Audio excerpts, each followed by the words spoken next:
Tonight we're going to read my favorite book of all time, The Velveteen Rabbit. Join me.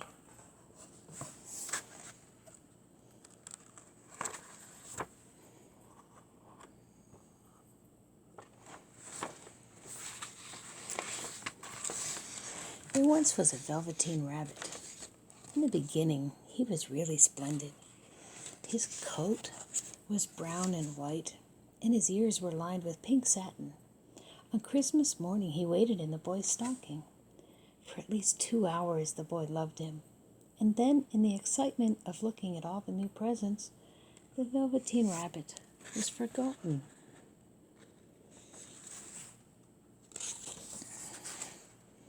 For a long time, the Velveteen Rabbit lived in the toy cupboard in the nursery. Some of the more expensive toys snubbed him. The mechanical toys were very superior, and they pretended that they were real. Only the Skin Horse was kind to the Velveteen Rabbit. The Skin Horse was very wise and had lived longer in the nursery than any of the other toys. "What is real?" the rabbit asked the Skin Horse. One day, "Does it mean having things that buzz inside you and a stick-out handle?"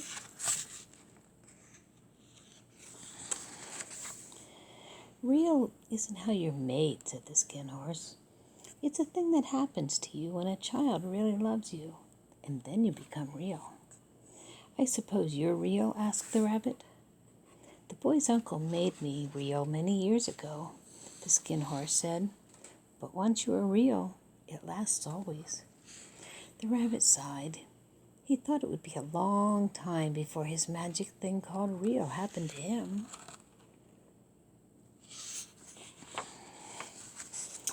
One evening, the boy couldn't find the toy dog that he always slept with. Nana gave him the Velveteen Rabbit instead. That night, and for many nights after, the Velveteen Rabbit slept in the boy's bed. At first, the rabbit found it rather uncomfortable, and then he grew to like it. For the boy made nice tunnels for him under the bedclothes. The boy said they were like burrows that real rabbits lived in. When the boy dropped off to sleep, the rabbit would snuggle down and dream. So time went on. The little rabbit was so happy, he never noticed how his velveteen fur was getting shabbier. His tail was coming unsewn, and his pink was rubbing off his nose. Once the rabbit was left out in the lawn until long after dusk. Nana had to go and look for him because the boy couldn't sleep. "Fancy all that fuss for a toy," said Nana. "He isn't a toy," the boy said. "He's real."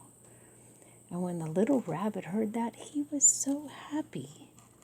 For he knew that what the Skin Horse had said was true at last. He was real. The boy himself had said so.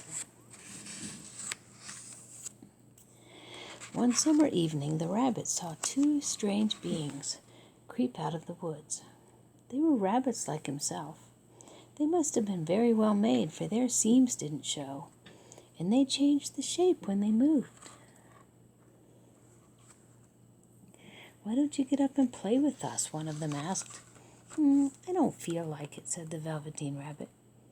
"Can you hop on your hind legs?" said the other.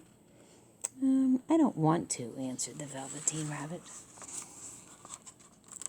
One of the rabbits came very close and sniffed. "He hasn't got any hind legs," the furry rabbit called out. "And he doesn't smell right. He isn't a rabbit at all. He isn't real." "I am real," said the little rabbit. "The boy said so." Just then the boy ran past. With a flash of white, the 2 strange rabbits disappeared. For a long time the little rabbit sat still, hoping the 2 rabbits would come back, but they never returned. And then one day the boy grew very ill. It was a long, weary time, for the boy was too ill to play. But the little rabbit snuggled down patiently and looked forward to the time when they would play like they used to. At last, the boy got better, but the doctor ordered that all the toys the boy had played with be burned. So the little rabbit was carried out to the garden. He thought of the skin horse and all that he had said, of what he used to be loved and become real, if it all ended like this. And a real tear, trickled down his nose, and it fell to the ground. See the tear on his cheek? And then a really strange thing happened. When the tear had fallen, a flower grew, and out of that flower stepped a fairy. She kissed the rabbit on his velveteen nose. "Little rabbit, don't you know who I am?" she asked. It seemed to the rabbit that he had seen her face before. "I am the nursery magic fairy," she said. "I take care of all the playthings that children have loved. When the children don't need them anymore, I turn them into real." "But wasn't I real before?" asked the little rabbit. "You were real to the little boy," the fairy said, "because he loved you. Now you shall be real to everyone."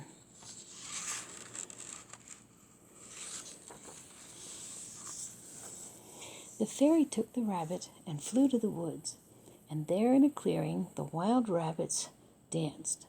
But when they saw the fairy, they stopped, and they stared at her. "I brought you a new playmate," the fairy told them. "Be kind to him, for he is going to live with you forever." The little rabbit sat still for a moment. He didn't know that when the fairy had kissed him, he had changed him altogether. Just then something tickled his nose, and he lifted his leg and scratched it.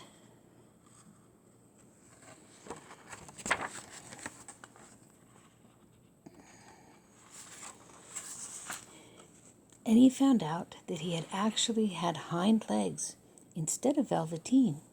He had brown fur, and his ears twitched. The rabbit gave one leap, and his joy was so great he went jumping sideways and whirling around, as all the other rabbits did. He was a real rabbit at last. In the spring, the boy went out to play. Two rabbits crept up and peeped at him. One of them had strange markings under his fur, as though long ago he had been stuffed. The boy thought, "Well, he looks just like my old bunny." But he never knew that it really was his own bunny, who had come back to look at the child who had first helped him to be real.